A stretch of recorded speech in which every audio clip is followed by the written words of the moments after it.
Hello my viewers, कैसे हैं। आज हम लोग पढ़ेंगे solution of equation by matrix method. तो आइए हम लोग देखते हैं solution of equation by matrix method. इसमें हम लेते हैं सबसे पहला चीज कि मेरे पास तीन इक्वेशन है, A11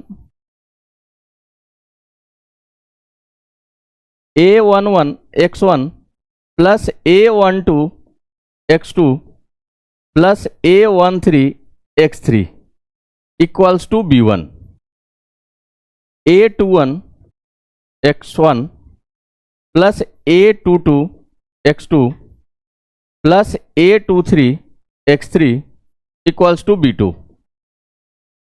A31 x1 plus A32 x2 plus A33 x3 equals to B3। हमने ये देखा linear equation in three variables. अब इसमें if B1 equals to B2 equals to B3 equals to 0 अगर आ जाए, मीन्स अगर तीनों इक्वल्स टू 0 हो तो system of equation is homogeneous, means then system of equation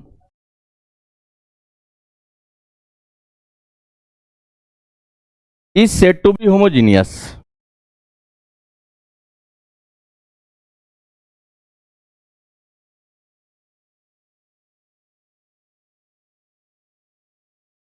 means अगर ए पार्ट अगर तीनों इक्वल्स टू 0 हो तो मेरी इक्वेशन कैसा होगा, होमोजीनियस। इसमें से अगर कोई भी एक नॉन जीरो हो, means if at least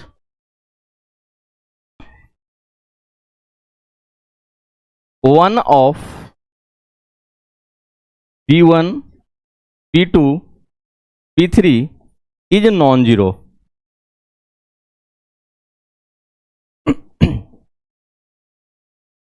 then it is non-homogeneous।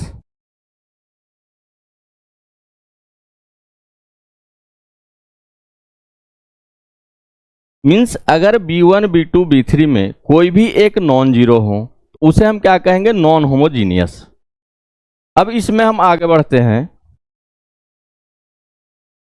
तो अपने पास दो चीजें आती है, कंसिस्टेंट और इनकंसिस्टेंट। तो हम सबसे पहले सीखेंगे कंसिस्टेंट है क्या और इनकंसिस्टेंट है क्या। तो the system of equation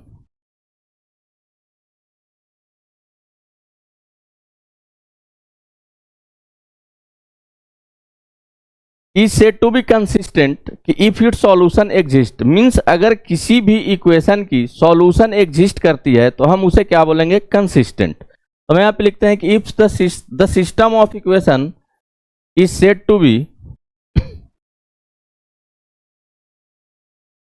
consistent if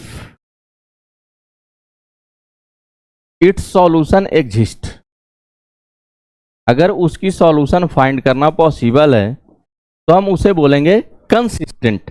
अगर सॉल्यूशन एग्जिस्ट नहीं करती है तो हम उसे क्या बोलेंगे, इनकंसिस्टेंट। तो अदरवाइज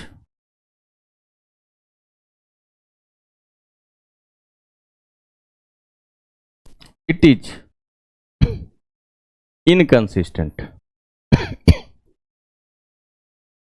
ये कैसे होंगे, इनकंसिस्टेंट होंगे।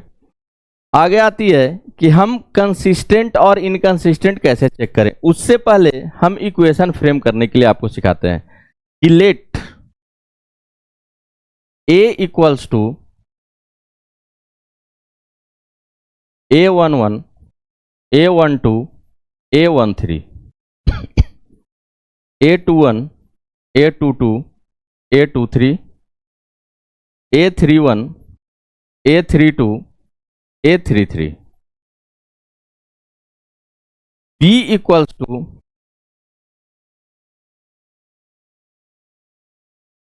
B1, B2, B3,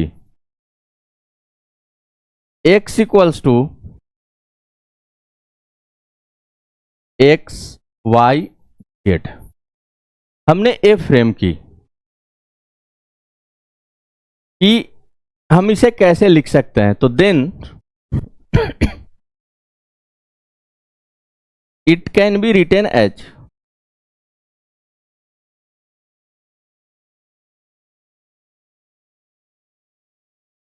ax equals to B. हम इसे क्या लिखेंगे, ax इक्वल्स टू बी। तो हमने यहां से क्या देखा कि it can be written as ax equals to B. आगे देखेंगे कि अगर system of equation non homogeneous हो जाए तो हम क्या करेंगे, कैसे आइडेंटिफाई करेंगे और उसकी सॉल्यूशन कैसे फाइंड करेंगे। तो आइए देखते हैं कि व्हेन सिस्टम ऑफ इक्वेशन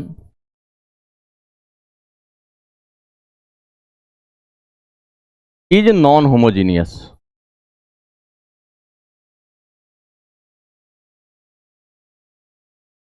मेरे पास क्या है, system of equation non homogeneous है तो इसमें पहला चीज आती है कि if determinant A not equals to zero, means अगर जो हमने डिटर्मिनेंट ए बनाई अगर वो जीरो नहीं आती है तो then system of equation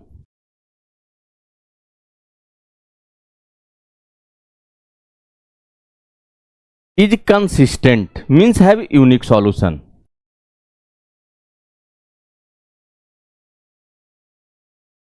consistent का मतलब क्या है कि उसके पास यूनिक सॉल्यूशन है। तो अगर determinant A not equals to zero आते हैं तो then system of equation is consistent and have unique solution. उसकी सॉल्यूशन क्या होगी, यूनिक होगी। अब हम इसकी सॉल्यूशन फाइंड कैसे करेंगे, तो आइए हम इसकी प्रूफ देखते हैं। इसके लिए हम लिखते हैं x equals to A inverse B. तो आइए इसके हम प्रूफ में आते हैं।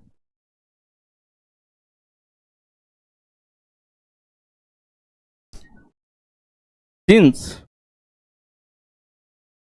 Determinant A not equals to zero, तो ए इनवर्स एग्जिस्ट, इसकी ए इनवर्स क्या होगी, एग्जिस्ट करेगी। क्योंकि अगर डिटर्मिनेंट जीरो आ जाती है तो इनवर्स फाइंड करना पॉसिबल नहीं, क्योंकि हमने सीखा था पिछले वीडियो में कि A inverse equals to determinant one upon determinant A into adjoint A. तो अगर डिटर्मिनेंट वैल्यू ही जीरो हो जाती है तो वो इन्फिनिटी होगी। तो हम यहां से आते हैं कि हमने पीछे प्रूफ की थी कि ए एक्स बराबर बी। हम यहां से आते हैं प्री मल्टीप्लाइंग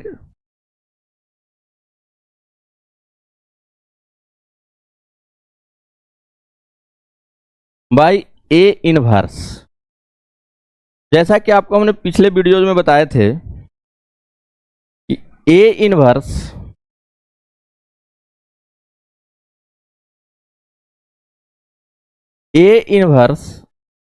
इंटू ए बराबर आई होता है। तो यहां हमने मल्टीप्लाई की A inverse into A X बराबर ए इनवर्स बी। तो यहां से I X equals to A inverse B. तो यहां से मुझे x बराबर क्या मिली, ए इनवर्स बी। तो हम किसी भी इक्वेशन को ऐसे करके सॉल्व कर सकते हैं कि मुझे कैसे सॉल्व करनी है। अब अगर डिटर्मिनेंट की वैल्यू जीरो आ जाए तो वहां पे नो सॉल्यूशन हो सकती है या इनफाइनाइट सॉल्यूशन हो सकती है। It depends upon adjoint A और बी इज नॉन जीरो और zero.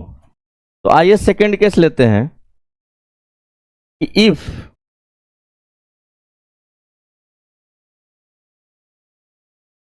Determinant A equals to zero, अगर डिटर्मिनेंट ए ही जीरो आ जाए तो then system of equation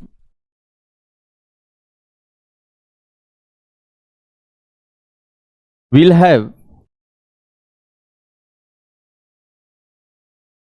infinite solution और नो सॉल्यूशन।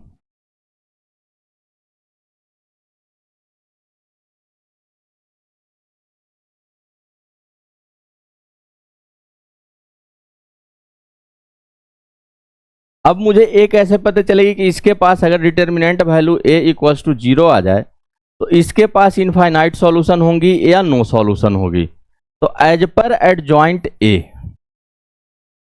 ये किस पे डिपेंड करेगी? एडजॉइंट ए पे।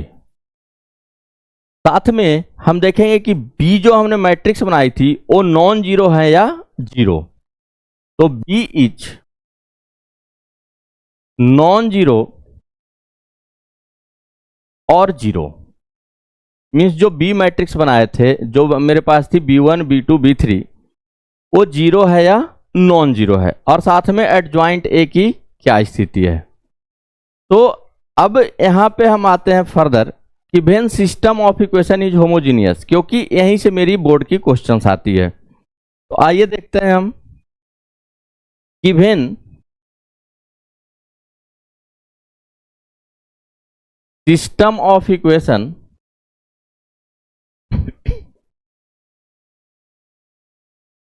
Is homogeneous,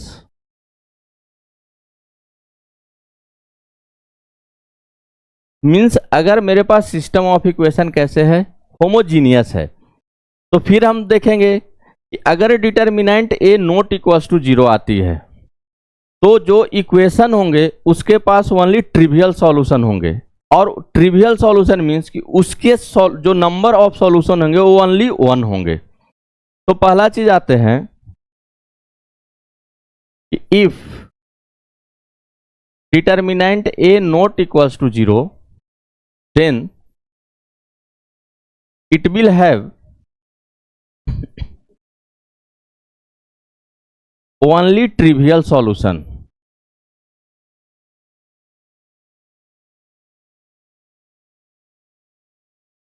that is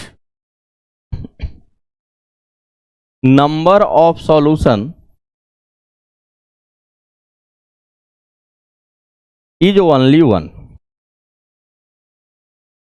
means अगर सॉल्यूशन होमोजीनियस प्रूव हो गई और determinant A not equals to 0 आती है तो इसके पास कैसे सॉल्यूशन होंगे? ट्रिवियल सॉल्यूशन, और नंबर ऑफ सॉल्यूशन क्या होंगे?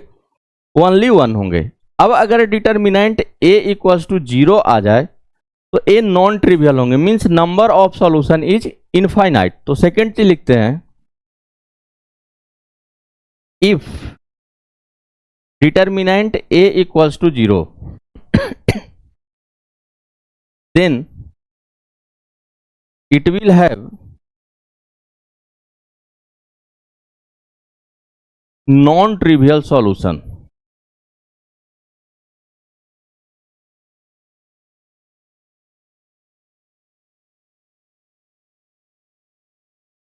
that is number of solution is infinite। तो अभी तक हम सीखे कि हम इक्वेशंस को कैसे होमोजीनियस, नॉन होमोजीनियस प्रूव कर सकते हैं। अब होमोजीनियस हुए तो कब ट्रिवियल सॉल्यूशन है, कब नॉन ट्रिवियल सॉल्यूशन है। अगर नॉन होमोजीनियस है तो कब यूनिक सॉल्यूशन है, कब इनफाइनाइट सॉल्यूशन है, कब नो सॉल्यूशन है। आगे हम लोग एक क्वेश्चन से समझते हैं कि कैसे हम इसे सॉल्व कर सकते हैं। तो जैसे अपने पास क्वेश्चन है एक कि solve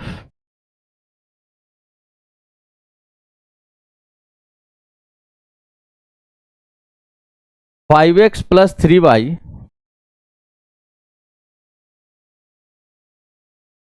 plus z equals to, हमने लिया 16। दूसरी आती है कि 2x plus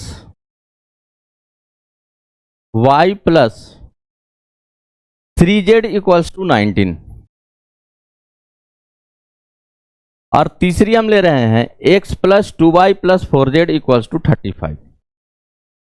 x plus 2y plus 4z equals to 35। तो यहां पे सबसे पहले हम मैट्रिक्स ए बनाएंगे। मैट्रिक्स ए B और C बनाएंगे। तो आइए हम यहां पे बनाते हैं A equals to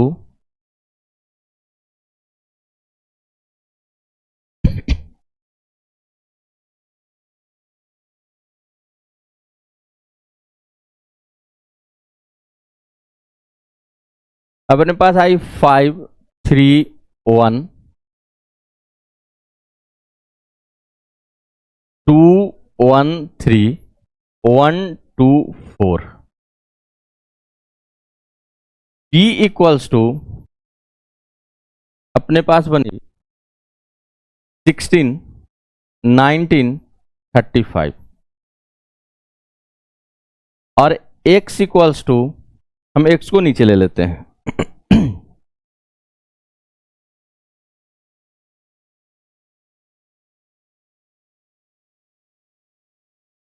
x equals to x y z। तो जब हम ये तीनों मैट्रिक्स बनाए तो हम इसे क्या लिख सकते हैं कि मैट्रिक्स इक्वेशन इसकी गिवन हो सकती है गिवन बाई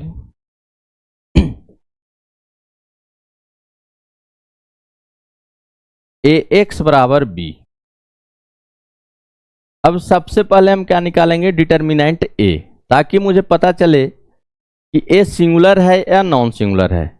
अगर नॉन सिंगुलर है तो यूनिक सॉल्यूशन होगी, अगर a सिंगुलर होते हैं तो इनफाइनाइट सॉल्यूशन या नो सॉल्यूशन। तो हम डिटर्मिनेंट a इक्वल्स टू आए तो 5 इंटू यहां से हमने फर्स्ट रो और फर्स्ट कॉलम को डिलीट की तो 4 minus 6 minus 3 into 8 minus 3 plus 1 into 4 minus 1। यहां से कितना आ गई minus 10 minus 15 plus 3।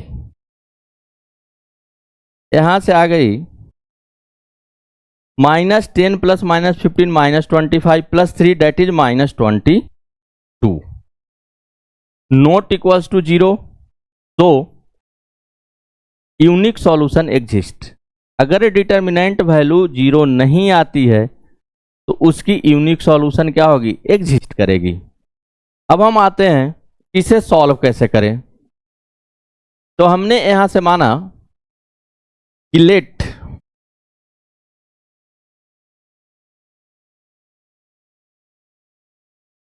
G be the corresponding matrix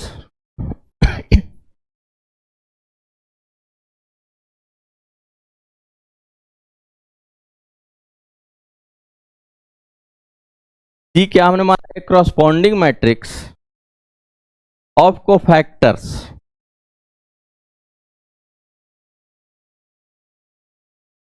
of their corresponding elements।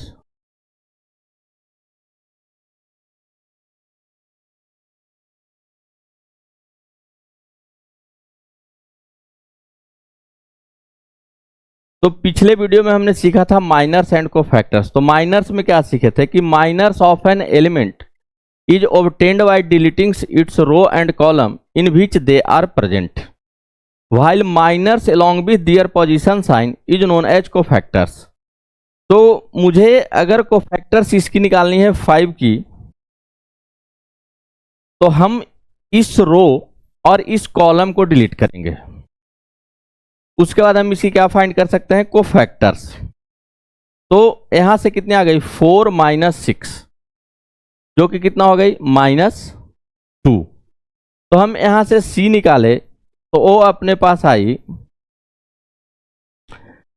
-2 -5 और 3। नेक्स्ट निकालते हैं तो -10 -19 7। थर्ड आती है 8 -13 -1। तो हमने इसकी को फैक्टर्स निकाली। तो adjoint A equals to C transpose. तो ट्रांसपोज में हमने क्या सीखी थी कि रो को कॉलम बना देंगे और कॉलम को रो बना देंगे, मीन्स पड़ी लाइन को खड़ी और खड़ी लाइन को पड़ी। तो सी ट्रांसपोज अपने पास आ गई -2 -5 3 -10 -19 7 8 -13 -1। हमने यहां से एडजॉइंट ए निकाली। अब यहां से हमने सीखा था कि A inverse equals to 1 upon determinant A into adjoint A. तो हम इसकी वैल्यू रखेंगे। थोड़ा सा इसके लिए हम इस साइड को डिलीट करते हैं। मेरे पास बी मैट्रिक्स ए है, तो हम यहां से आए ए इनवर्स इक्वल्स टू, हमने डिटर्मिनेंट वैल्यू निकाली थी -22, तो हमने यहां से लिखा -1/22 इंटू सी ट्रांसपोज, जो कि अपनी आई है -2 -10 8 -5 -19 -13 और 3 7 -1। अब हमने क्या सीखा था, x equals to A inverse B. तो अब हम उस पर रखते हैं x equals to A inverse B. तो ए इनवर्स अपनी कितनी हो गई, -1/22 इंटू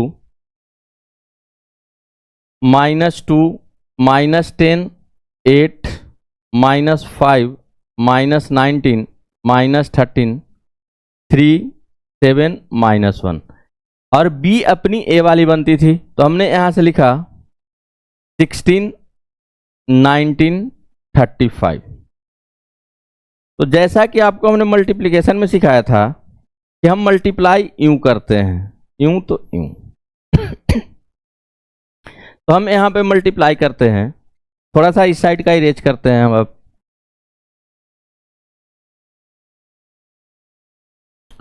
आइए अब हम मल्टीप्लिकेशन करते हैं। तो जब हमने मल्टीप्लाई की, ए आ गई -1/22 अब 16 इंटू -2 दैट इज -32। अब हो गई -10 इंटू 19 तो -190 और 8 इंटू 35 जो कि हो गई अपनी 200, तो +200। अब हम आते हैं -5 इंटू 16 दैट इज -80, -19 इंटू 19 तो 19 इंटू 19 19 का स्क्वायर होती है 361, तो दैट इज +361।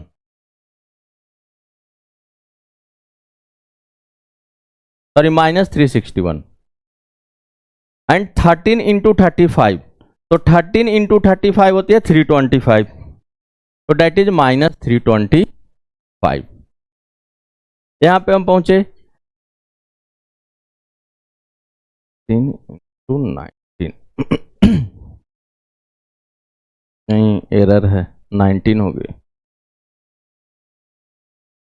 यहां पे अपनी +19 होगी, साइन एरर हो गई।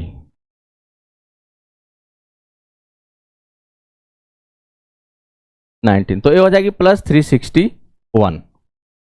अब हम 3 इंटू 16 48, 7 इंटू 19 जो कि होगी अपनी 133 +133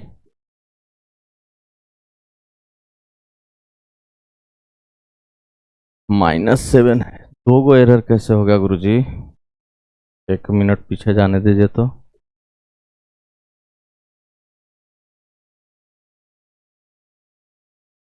यहाँ पे आएगी -7 इंटू -9, सॉरी दो जगह पे अपनी साइन एरर हो गई थी, तो ये हो जाएगी -133।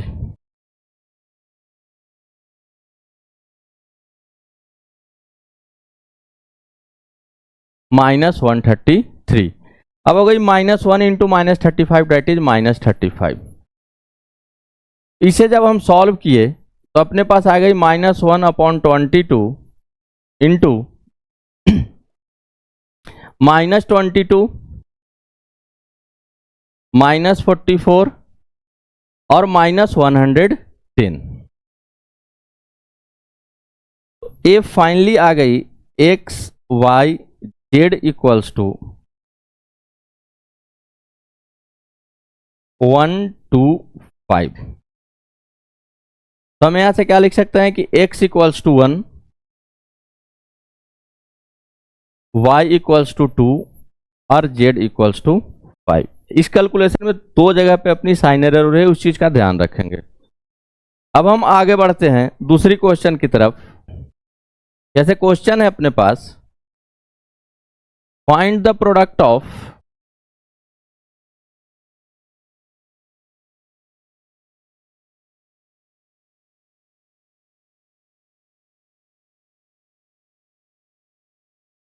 a इक्वल्स टू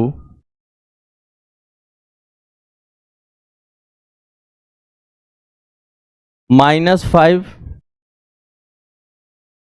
1 3 7 1 -5 और 1 -1 1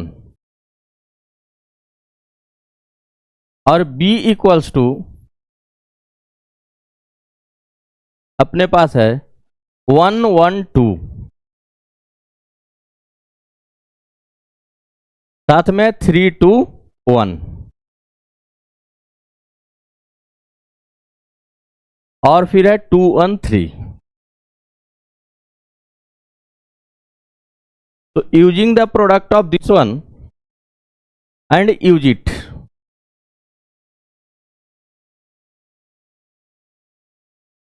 टू सॉल्व इक्वेशन।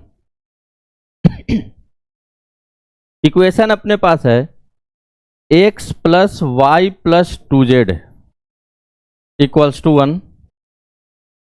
दूसरी है 3x plus 2y plus z equals to 7। तीसरी है 2x प्लस y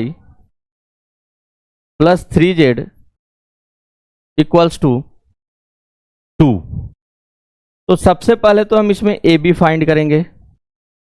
तो आइए सबसे पहले हम ए बी निकालते हैं। तो ए बी इक्वल्स टू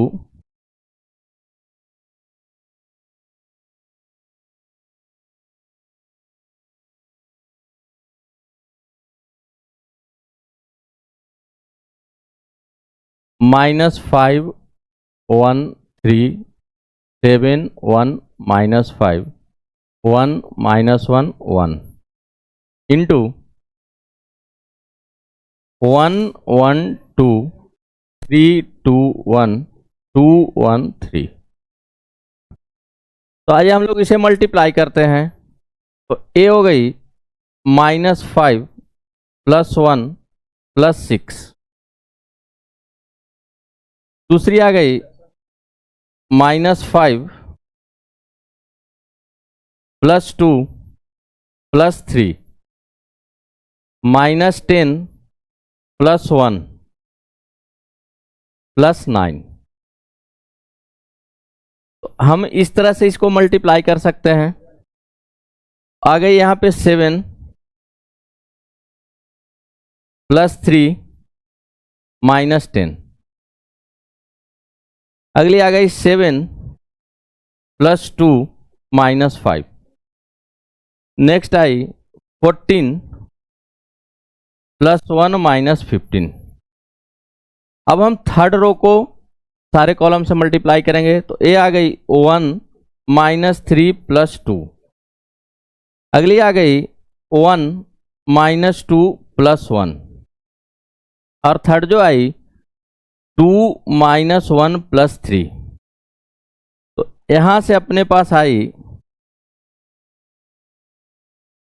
4 0 0 0 4 0 0 0 4। हम इसे लिख सकते हैं 4i। अब यहां से आगे बढ़े तो इस इक्वेशन की देखेंगे मैट्रिक्स कौन सी अपने पास है। ओ मुझे दिख रही है कि बी है, तो हम यहां से आए, मेरे पास है ए बी इक्वल्स टू 4i, तो इस इक्वेशन की मैट्रिक्स कौन सी है अपनी, बी है, तो हम कर देंगे मल्टीप्लाइंग बाई